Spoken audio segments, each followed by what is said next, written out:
natin kailangan ipaliwanag sa ating mga taga-subaybay, Attorney Matt, yung sinasabi nga po ng Korte Suprema. Ang sabi ng mga former justices ng Supreme Court, nagkaroon daw ng bagong rules. Nag-impose ang Supreme Court ng bagong rule na kumbaga yung, di ba sinabi, unconstitutional kasi nga hindi nasunod ang due process. Na wala namang requirement sa Constitution na ang respondent dito in this particular case, si VP Sara, yung respondent should be given a copy. Nung, di ba, na kasi yung one-third verified ng lumagda yung at least more than one-third nga nung House members ang lumagda tapos transmit sa Senate. So ang Korte Suprema daw, dito sa desisyon niya, na sabihin na hindi binigyan ng pagkakataon o opportunity ang respondent, bigyan mo ng kopya, bigyan mo ng pagkakataon na sagutin yung reklamo to answer the complaint before the complaint was transmitted to the Senate is a new rule not found in the Constitution. So paano po natin papaliwanag yun sa ating taga-subaybay, Attorney Matt? Okay. When the Supreme Court interprets the Constitution, it usually involves mga cases na merong, kung mapapansin nyo, there could be mga gaps. If you will look at the Constitution, it's plainly written, very simple. It doesn't even provide for yung procedures kung paano mo i-transmit, paano mo i-calendar. Hindi fleshed out. Walang specifics, no? It's not there. It's the general. It gives you a general overview on what is supposed to happen. Now, kung ganyan yung pag-interpret ng Supreme Court, yung due process must be observed in all stages of the impeachment complaint, then that is actually reading the Constitution as a whole. Kumbaga, when you read the Constitution, hindi mo pwedeng i-isolate yung specific articles or yung specific lang na sections and ignoring yung other portions of the Constitution. Kasi nga, if you read the Constitution, you read it as a whole. Meron pa ngang ibang nag-argue on hindi kailangan ng, walang, the person who faces the impeachment complaint does not stand to lose life, liberty, or property. So why apply the due process?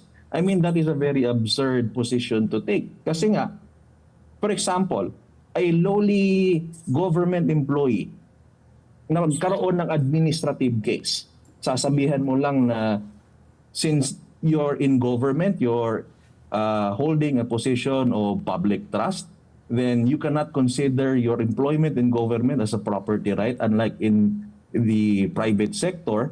So anong ibig sabihin niyan? Kung magkakaroon ka ng administrative case na pwede kang matanggal sa iyong pwesto, walang due process just because you're a government employee, that is a very absurd interpretation on due process.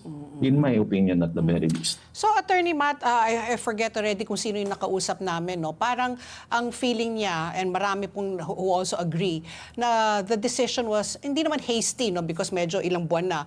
Pero at the very least, sana there was oral arguments, no? Para at least napakinggan din po ang House of Representatives. Parang it was a unanimous decision, 15 judges yata. Tapos yun na nga, sinasabi nga, baka mali pa yung mga timelines. Yung pagririnig, yung oral discussion, at least among themselves, and then they could have called resource persons to shed light on it. Wasn't that also remiss on the part of the Supreme Court? No, I don't think so. When we talk about due process, it is plainly the opportunity to be heard. Very clear naman yung ginawa ng Supreme Court that the House of Representatives was given an order to respond to the petition, and they are also asked to deliver certain pieces of information for the court's consideration. That is in furtherance of due process. Now, whether or not oral arguments is a necessity, it is up for the discretion of the Supreme Court. Hindi kasi yan siya mandatory.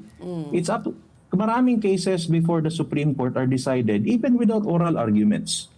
And if you have witnessed or observed itong mga oral argumentation before the Supreme Court, these arguments are just placed back in their memorandum anyway. So, considering that this is a case of, there is already, kung titingnan natin yung timeline, na-file na kasi yung, yung impeachment or articles of impeachment before the Senate. And there is merong sense of urgency, kumbaga. Now, if you will look at if you will set oral arguments for the case, bibigyan mo ng chance lahat ng parties.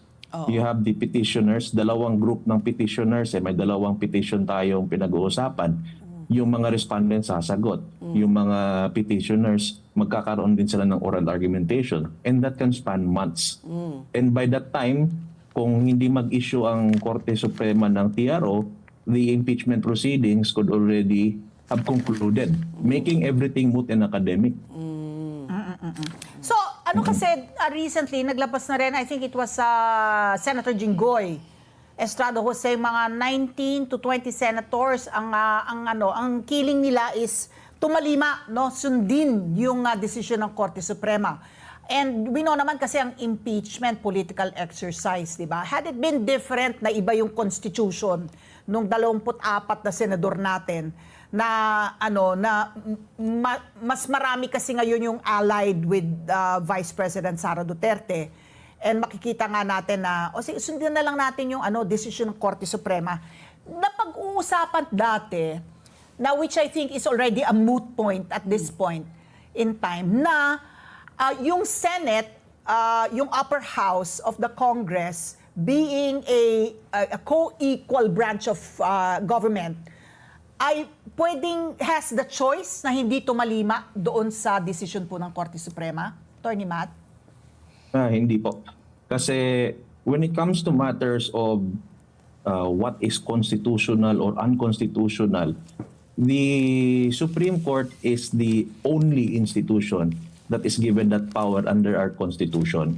So ngayon, kung sasabihin mo wag sundin ng Korte Suprema, then that would pose a very dangerous precedent because it effectively undermines the system of checks and balances in our Constitution. Isa pa, kung hindi mo susundin kung ano yung desisyon ng isang korte, then ang iisipin ng ordinaryong tao, anong silbi ng korte kung pwede namang hindi sundin?